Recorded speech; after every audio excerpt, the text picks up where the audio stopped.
Why 82% of Mexico is empty. A historical mystery picture. This, a nation spanning nearly 2 million square kilometers, larger than Alaska, yet 130 million people, more than the entire population of Japan, crammed into less than 1/5 of its territory. This isn't some dystopian future or the result of a recent catastrophe. This is Mexico today, and the story of how it became this way reads like a 1,000-year epic of conquest, survival, and the relentless pursuit of water. The ancient foundation of emptiness. Long before Spanish conquistadors set foot on Mexican soil, the indigenous peoples had already solved the puzzle of where to live, and more importantly, where not to live. The great civilizations of Mesoamerica, the Olmecs, Maya, Aztecs, and dozens of others, established a pattern that would echo through millennia, cluster around water sources, fertile valleys, and highland plateaus, while leaving vast swaths of desert, mountain, and jungle, largely untouched. The Aztec capital of Tenochtitlan wasn't built on a lake by accident. It was a calculated decision that would influence Mexican settlement patterns for the next 5 centuries. When Hernán Cortés first glimpsed the city in 1519, he was witnessing the culmination of thousands of years of indigenous wisdom about where humans could thrive in this challenging landscape. But here's where the story takes its first dramatic turn. The Spanish didn't just conquer Mexico. They inadvertently created a demographic disaster that would reshape the entire continent.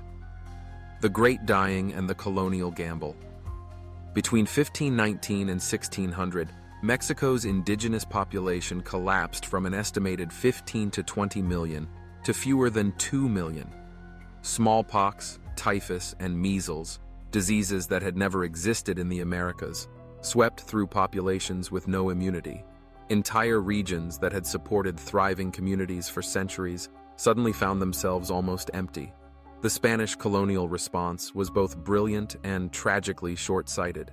Instead of spreading out to repopulate the abandoned lands, they concentrated their efforts on extracting maximum wealth from minimum territory.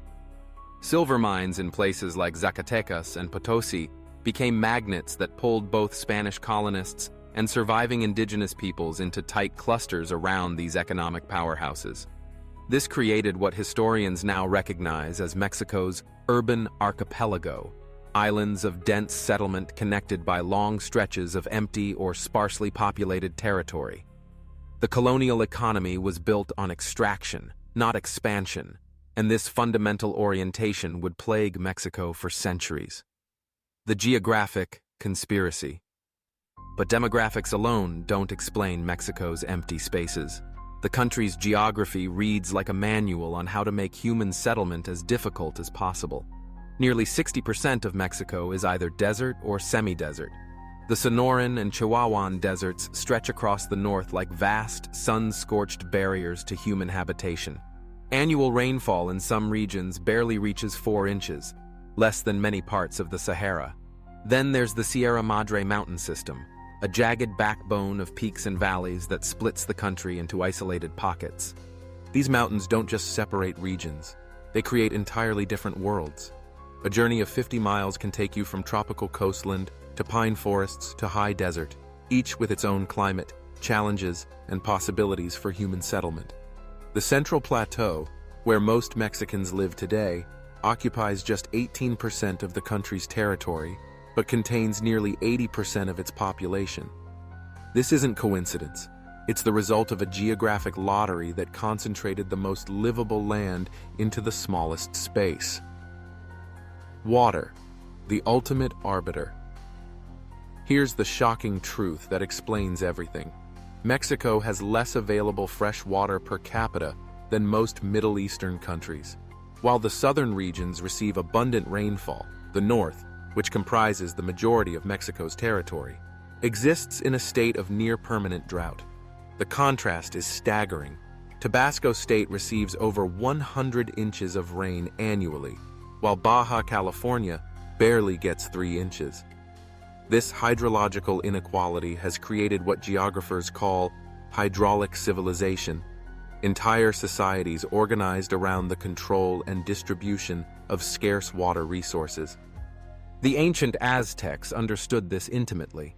Their entire empire was built around managing water through an intricate system of canals, dikes, and artificial islands. When the Spanish destroyed Tenochtitlan's water management system and drained Lake Texcoco, they weren't just conquering a city. They were dismantling a sophisticated solution to Mexico's fundamental geographic challenge: the Revolutionary Revelation. The Mexican Revolution of 1910 to 1920 might seem unrelated to empty landscapes, but it revealed something crucial about Mexican settlement patterns. When revolutionary armies crisscrossed the country, they discovered vast regions where a handful of hacienda owners controlled territories the size of European nations, worked by tiny populations of laborers. Land reform promised to change this, but breaking up the haciendas didn't magically make the land more habitable. You can redistribute desert, but you can't make it bloom without massive investment in infrastructure that post-revolutionary Mexico couldn't afford. The result was a cruel irony. Mexico freed itself from colonial patterns of land ownership, but remained trapped by colonial patterns of settlement. The modern paradox. Today's Mexico presents an almost surreal contradiction. Mexico City, built on the ruins of Tenochtitlan, houses over 22 million people in its metropolitan area, making it one of the largest urban concentrations in human history. Meanwhile, entire states in northern Mexico have population densities lower than Montana or Wyoming. This concentration isn't just about economics or geography anymore. It's become self-reinforcing. Where people cluster, infrastructure follows. Where infrastructure exists, more people cluster.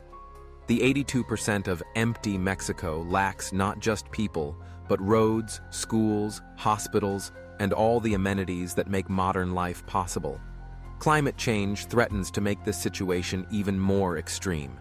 As temperatures rise and weather patterns shift, much of northern Mexico may become even less hospitable to human habitation, while the already crowded central regions face increasing pressure from both internal migration and refugees from failed harvests. The enduring mystery. So why is 82% of Mexico empty? The answer isn't simple. It's the accumulation of 5 centuries of decisions, disasters, and geographic realities that have created one of the world's most unevenly distributed populations. From the ancient indigenous choice to build cities around lakes, to Spanish colonial extraction patterns, to modern economic forces that concentrate opportunity in existing urban centers, Mexico's emptiness tells the story of human adaptation to one of the world's most challenging environments. Perhaps the real question isn't why so much of Mexico is empty, but how 130 million people have managed to thrive in the small portion that isn't.